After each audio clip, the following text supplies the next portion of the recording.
What's going on, guys? Welcome back to the channel. It's your boy Mega 4K. You already know. And on today's episode, we are going to be talking about the Spyder LED headlights for your Mark II Audi TT.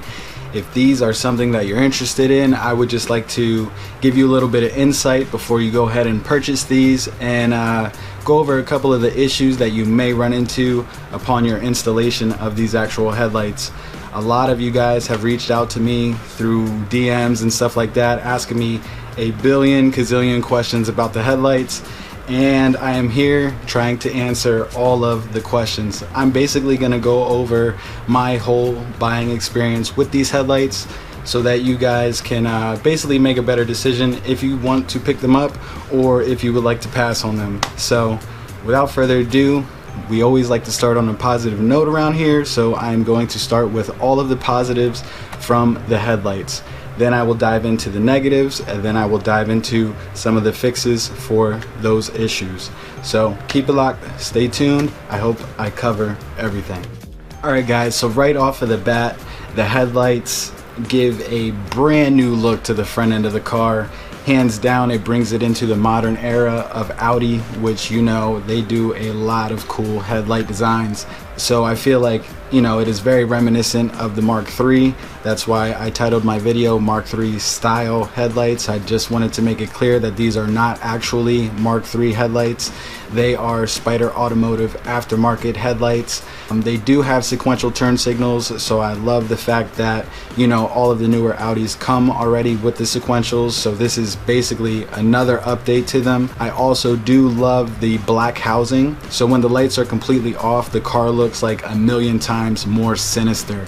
So I just love how it brings out the aggressive vibe of the TT, makes it a little less soft with the chrome accents and, you know, all that luxury stuff. This kind of brings it more into the sporty genre in my opinion. Also, the LED running lights makes the car look amazing, especially when the sun's going down or if it's overcast.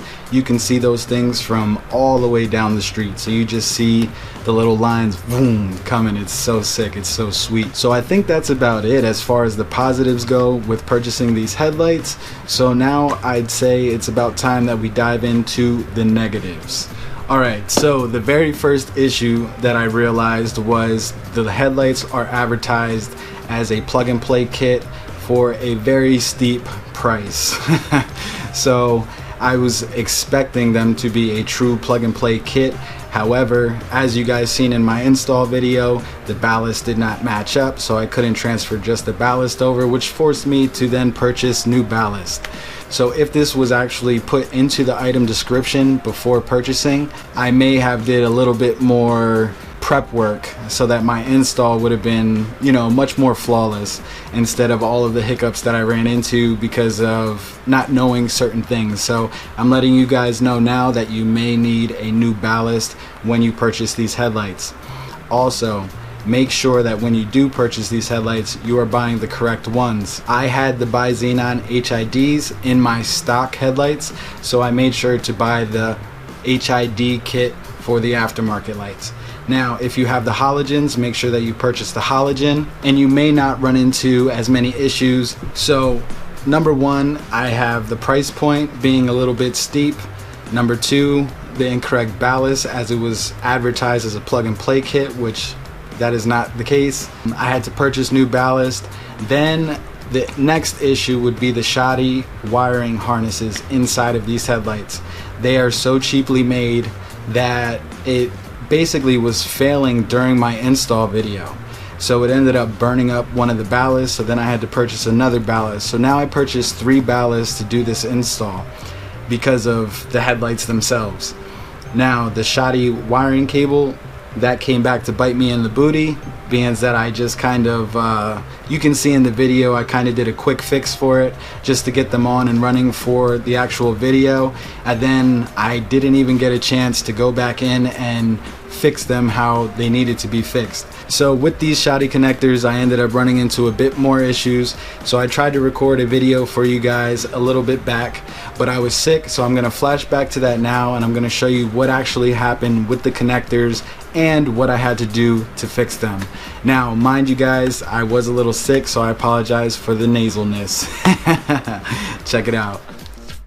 This is the actual ballast that works with these headlights, so jot down the item number, do whatever you need to do, but these are the ballasts. So double check yours on your stock headlights. If they are these, then you are good to go. If not, you will need to buy these. The other issue I had with the headlights was the actual internal wires of the headlight. Now that brings us to today, which I am going to be fixing my own headlights. It is a wire. I will show you guys in one moment what I'm talking about, but I needed a wire and nobody would help your boy out. I searched high and I searched low for this wire, and I finally found them on a website that only deals with European cars, specifically of BMW nature. So I had to track down a set of headlight wires from a BMW, and they costed me around $80. $80, yes, you heard me correct. The shipping during the whole pandemic is crazy, so being that they came from overseas, I ended up having to pay a whopping like 30-40 bucks just for the shipping of 2 wires. So it is what it is, guys, but I am going to be trying to fix them today because I have a general idea of what I need to do. Unfortunately, I spent about 3 hours or so heating up the headlight, trying to open it so that I can fully replace the whole entire wire, and that was an epic fail. Check it out. As you can see, all up in there, I tried to separate the housing after heating it up. Obviously, I did not try to bake them, but this did not work out so well. They are still stuck together and they're holding on super strong. But, ooh, look at these things. They're so nice. They are so nice. Oh man. But anyway, guys, this is the part that failed right here. I don't know if you guys can see that, but it basically just melted. Try and get some light in there so you can see. So that clip right there just melted. Now what happened was this little green wire here, let's see if I can get that out for you guys so you can see. So that little green wire right there decided to come out of this clip, and it arced and decided to melt the whole entire clip. So upon it melting the actual clip, it actually fried out the ballast. So I had to purchase another ballast. Now I fried one of these during the install due to those shoddy wires as well. So that is one thing to keep in mind. Double check all of the wiring on these headlights if you are going to purchase them. But yeah, check this out, guys. Look how bad this got.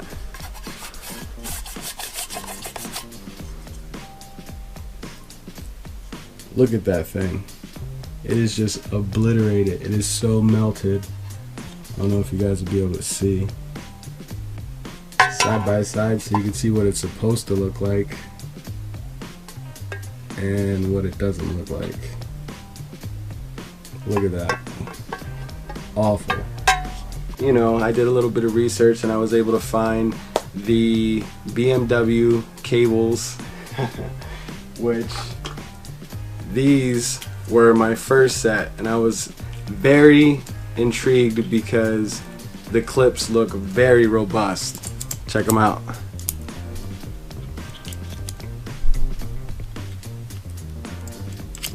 However, I failed once again because these are the wrong freaking cables.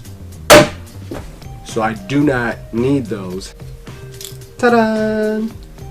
These are the correct cables, as you can see by the connection right there and right there. So that's what it's supposed to look like, and this one goes to the bulb, obviously. Now, the issue is I wanted to fully replace the cable inside with these. Now the problem is I cannot open the headlights, so I am going to be doing a little bit of a bootleg way, which some of you guys are probably going to roast me for doing it this way, but I'm going to do a little splice and chop this connector off of both sides, and I'm going to chop the connector off of the actual headlight, and I'm going to replace the connectors.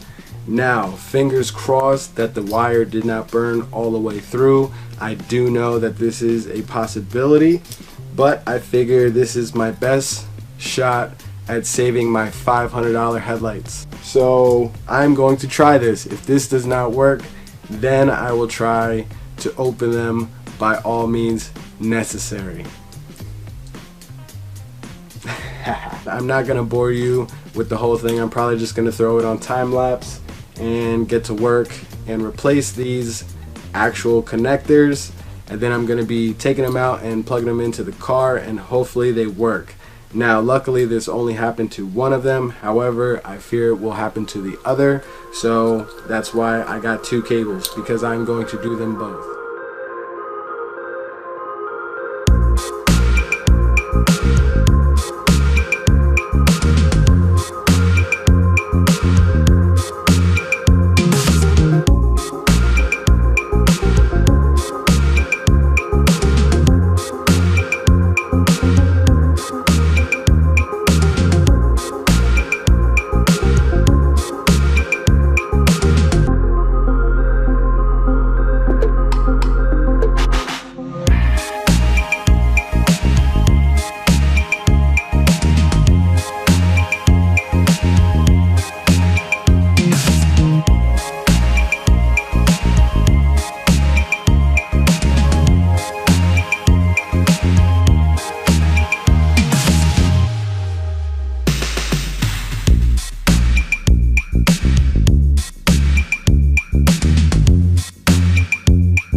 Alright guys, so we got all of the connections buttoned on up. They are in there, and we have the new ballast on, which means there is only one more thing to do, and that is to take them outside, plug them on in, and fingers crossed that they work. So as you can see, I have one of my stock headlights in, and one of the aftermarket ones in. Alright, let's see what happens. Oh, it's doing the dance. That is a good sign. Stock running lights. Mark 3 running lights. Alright guys, and then the other issue that I ran into was when I transferred over the adaptive lighting motors. That basically controls the up and down and left and right of your adaptive lights in the front. I transferred those motors over, and when I did that and plugged them back in, I got an error code. Now, if you guys did not transfer these motors over, you should have gotten 2 error codes. Once you transfer the motors over, you shall only have 1 error code. And huge shout out to this man right here on IG. Boom. He basically told me how to code these out so that you can get rid of that error code. Now, code at your own risk. The problem with coding is if you mess up one thing, it can have a chain reaction on so many other things. So like I said, I am not responsible for anything that goes wrong with your coding. If you would like to find out how to code them out and you would like to see what he basically told me, I will leave his IG up so you guys can go over there, hit him up. He can walk you through it step by step. Another issue that people have ran into, besides the adaptive lighting and all the other things that I mentioned, was the actual high beams. The high beams, when you turn the high beams on, a lot of people were having the issue of the high beams actually turning themselves back off, and then they would give you a high beam error code. Now, to fix this, all you have to do is unplug the secondary high beam. This is only for the HIDs. I don't know how the halogens work. You may be able to keep the other secondaries on and everything will be fine. However, the HIDs, you have a bi-xenon bulb in there at the moment. So that HID does both. It acts as your low beams and it also acts as your high beams. So what's happening is the ballast is trying to turn on all 4 headlights for your high beams. When it does that, it overloads the circuit and the circuit turns itself off instead of melting. Now, if you unplug those secondary high beams, you will no longer get an error code and your high beams will stay on for good because you are turning it back to a OEM setting pretty much. So now you are using the bi-xenon as it was intended, therefore the car does not see any issues and it will allow you to run your high beams. So I hope that answers that question. Basically just unplug the secondary high beams and you should be good to go. So I covered the ballast issue, the connector issue, the high beam issue, the adaptive running light issue, and I think that was everything negative with the headlights. Now another issue that I'm having, I don't know if any of you guys are having, is one of my sequential turn signals does not actually go through the full sequence. The first 2 lights light up together and then the second one. So it's like dook dook dook dook dunk. So it's not actually boop boop boop. So I don't know. Did I just dunk dunk and boop boop? Anyways, you guys get what I'm saying. It doesn't blink correctly, so I think it's the module inside. So now I have to figure out which module I need to reorder, and then who knows what's gonna happen. I may even have to send the headlights back to them for them to work some magic on them and make them all better. So we shall see in the future what is going on with that. I just wanted to reach out to this Omega. He had hit me up on IG and he was asking about the headlight line, what the differences are between the OEM and the aftermarket one. So again, while I was sick, I went out and I tried to show him the difference in the headlight line.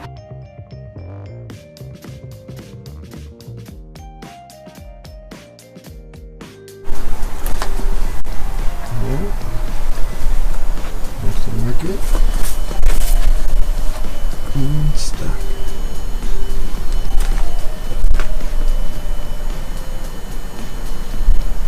Now, as you guys can see, the aftermarket one looks a little bit yellow. My OEM one looks a little bit brighter, but they are running the same exact bulb.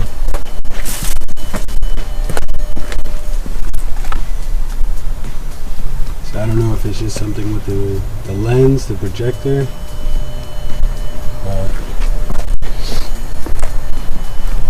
I know a lot of you guys were asking if they're brighter or whatnot.